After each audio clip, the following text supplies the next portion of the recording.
से 4 गुना फ़ायदा जो है वो है इसमें। और लगातार किसान कर रहे हैं। अच्छी कौन सी मिट्टी रहेगी? क्या बालू वाली मिट्टी में अच्छी पैदावार हो सकती है, या फिर जो आपने बताई है मटियार मिट्टी वो उसमें ज़्यादा हो सकती है? जी, और उसके मटियार में जो है थोड़ा गंदे टाइप में निकलती है और बालू में थोड़ी साफ़ टाइप में निकलेगी।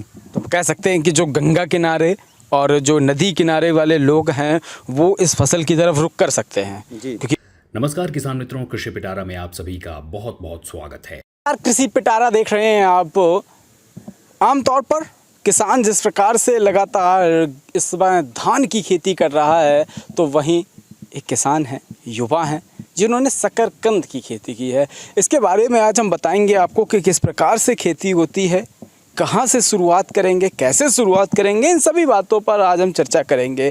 किसान हमारे साथ में है, युवा सोच के साथ पे एक आगे बढ़े हैं और कुछ नया, कुछ अलग हटके करने का इनका जो प्रयास है वो इनके द्वारा किया गया है। तो सबसे पहले ये बताइएगा भैया कि क्या नाम है आपका? हमारा नाम सर नफीस है। कहाँ रहते हैं? मैं ग्राम पहाड़िया बहरमपुर टप्पा हवेली कमालगंज जिला फर्रुखाबाद में रहता हूँ। आमतौर पर इस समय लगभग सभी किसान धान कर रहा है, कोई अन्य मक्का है, अलग अलग प्रकार की फसलें जो है वो की जा रही हैं। और इसी क्रम में हम शकरकंद की तरफ गए हैं। कहाँ से ये विचार आया, सबसे पहले तो ये बताइए। जी, पहली बार मेरे दिल में ये विचार आया कि आलू की महंगाई है और हो सकता है मैं आलू की बीज खरीद के गड़ा सकूँ या ना गड़ा सकूँ। इसी के कारण मैंने शकरकंदी की है पहली बार। देखता हूँ आगे प्रयास मेरा रहेगा, ज़्यादा से ज़्यादा मेहनत कर रहा हूँ इसमें कि हमें इसमें कितना लाभ होता है। शुरुआत कैसे हुई? पौधा लेकर आए? इसका पौधा आता है या बीज आता है, क्या आता है? जी, मैंने इसकी बेल ली थी।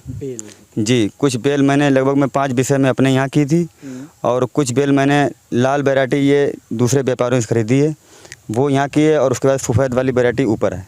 अच्छा, तो ये जो लाल वाली बेल है कहाँ से आप लेकर आए थे इसे? जी, मैंने कमालगंज के पुराने व्यापारी हैं अमरदयाल सिंह यादव, उन्होंने हमें विचार दिया था कि आप लाल शकरकंदी करो तो उसमें थोड़ी पैदावार अच्छी होती है। क्या रेट वगैरह क्या थे, कितने रुपए में आपको दी थी, कैसे रहा था? तो वो बेड़ हम लेके आए थे समथिंग में 2000 रुपये की उनकी बेड़ थोक में ले ली थी मैंने। तो हाँ जी। लगभग कितने ये पौधे इसमें निकल आए होंगे, बेल कितनी हो गई होंगी उसमें? करीबन में 2000 की बेल में ली थी मैंने, तो करीबन में ये मान लीजिए 2 बीघा लगभग में। 2 बीघा में? हाँ जी, गलवा दी थी। अब क्या प्रोसेस रहेगा? आपने बेल लगाई, फिर पानी लगाया या नेचुरल बरसात का इंतज़ार किया? नेचुरल एक बरसात, क्योंकि लग रहा है खेत में देखकर कि जो पानी है वो इसमें लगा हुआ है। पानी होगा, कितने पानी की आवश्यकता है इसमें पड़ेगी लगभग जब तक तलियाँ तैयार होगी? करीबन मैं इसमें 2 नरवाई में डलवा चुका हूँ, 1 बार खाद डाल चुका हूँ इसमें मैं, और उसके अलावा मैं करीबन में 3 पानी इसमें और लग जाएंगे बरसात के अलावा में। टाइम से पानी मुझे देना पड़ेगा। खाद की अगर बात की जाए तो कितने बोरी जो खाद है वो पड़ जाएगी 1 बीघा में? बीघा के अनुसार ही बताइएगा। 1 बीघा में करीबन में ये मान लीजिए 1 बोरी DAP डल जाती है। और जैसे बालू है तो बालू में NPK काम करती है, और मटियार मिट्टी है तो उसमें DAP काम करती है। अच्छी कौन सी मिट्टी रहेगी? क्या बालू वाली मिट्टी में अच्छी पैदावार हो सकती है, या फिर जो आपने बताई है मटियार मिट्टी वो उसमें ज़्यादा हो सकती है? नहीं, बालू में थोड़ी इसकी पैदावार होती है अच्छी तरीके से, साफ़ सुथरा इसमें माल निकलता है बालू में। जी, और उसके मटियार में जो है थोड़ा गंदे टाइप में निकलती है और बालू में थोड़ी साफ़ टाइप में निकलेगी। तो कह सकते हैं कि जो गंगा किनारे और जो नदी किनारे वाले लोग हैं वो इस फसल की तरफ रुख कर सकते हैं, क्योंकि बालू है वहाँ पर, बालू आसानी से आपको बालू ही बालू मिलेगी और उस बालू में आप इस प्रकार की जो फसलें हैं वो कर सकते हैं। जिस प्रकार से तरबूज होता है कहीं ना कहीं वही बालू में होता है, इसी प्रकार से ये शकरकंद जो है वो होगी। कितने दिन जो हैं वो अब इस फसल को लग जाएंगे तैयार होने में? करीबन में 1 महीने की ये शकरकंद हो चुकी है कड़वाए हुए। अभी इसको करीबन में 3.5 महीना और लगेगा। 4 महीना 4.5 महीना की वैरायटी है ये। आइए मैं आपको थोड़ी और दिखाता हूँ ऊपर सफ़ेद।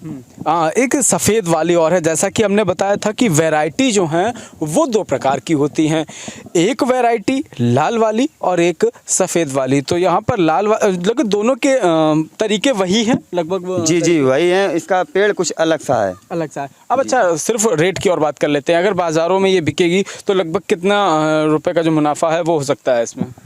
करीबन ये मान लीजिए फुटकर में जो बिकती है ये 40 से 45 रुपये किलो, 35 रुपये किलो, 30 रुपये किलो मिनिमम है। और अगर इसका थोक का रेट मानो तो 2000 रुपये क्विंटल, 22 रुपये क्विंटल, 1800 रुपये क्विंटल मिनिमम। 1 बीघा में कितने कुंटल निकल सकती है? करीबन में यही मान लीजिए करीबन में 6 से 7 क्विंटल, 5 क्विंटल जी। अगर एवरेज 2000 कुंटल का भी लेके चलें और वहाँ से एवरेज हम 6 कुंटल का भी लेके चले तो 1 बीघा में कुल लगभग 12,000 रुपये जो है वो हमारे आ सकते हैं। जी नहीं ज़्यादा हो जाएंगे। एक एवरेज लेके चलते हैं कि हाँ वो एवरेज लेके चलते हैं। और लगभग दूसरी बात ये है कि लागत की बात की गई थी तो लागत महज 3 या 4,000 रुपये मान लीजिए। हाँ यही 3,000 से 4,000 रुपये लगा दे तो कह सकते हैं कि 3 से 4 गुना फ़ायदा जो है वो है इसमें। और लगातार किसान कर रहे हैं, घाटा उठा रहे हैं, किसान जा रहा है डिप्रेशन में, तनाव में जा रहा है कि उसे नुकसान हो रहा है। फर्रुखाबाद जनपद से कृषि पिटारा के लिए शिवम शुक्ला की रिपोर्ट। तो किसान मित्रों, ये था आज का कृषि पिटारा। हमें उम्मीद है कि ये कार्यक्रम आपको काफ़ी पसंद आया होगा।